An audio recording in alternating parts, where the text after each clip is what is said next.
Yep, J. Pat has a foot sprain. Right now we're being cautious on his return. We got arrested. We think that it's really for him. It's going to be once we get probably through about a 10-day period of resting. It will be he can go as he can tolerate the pain. So right now I would say he's questionable for Ohio State, but I know J. Pat and I know his mentality and again. As a head coach, I expect him probably to be out there just because I know the type of competitor he is. But that's kind of where we're at right now.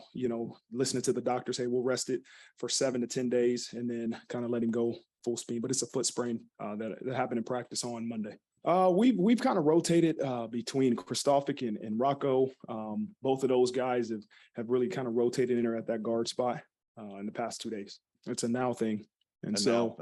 Right now, he was in blue 26, but he was also in white 4 today. So He did both sides of the ball today and did a really good job, to be able to go over there and help us on offense. We're obviously down some numbers. And then next, the next series in on defense, it talks to his character. And he was really, really progressing as a safety, and the unselfishness out of him. We left it up to him, hey, we need a couple bodies on offense. We need some guys to help us out. We're down in wideouts. And he's like, coach, if it's what's best for the team, I'm going to do it. And so he's been going on offense and defense.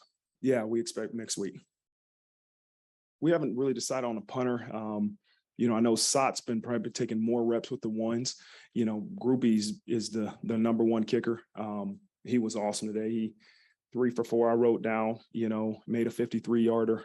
He made a 53-yarder, missed a 53-yarder, and that's right in that fringe area. Do you go for it? Do you punt it?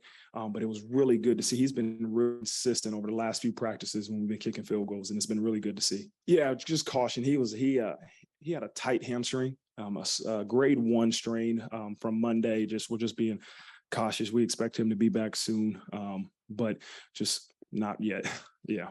Yeah, they both have done a really good job of learning the offense of playbook and really being able to go out and, perform at the level, Coach Parker and Coach Reese has demanded. And those guys, I think both of them will play for us this year, and both of them are viable weapons in terms of the run game and the pass game. And so those will be guys, I don't know how much we'll see them early, but those will be guys I believe we'll count on this season.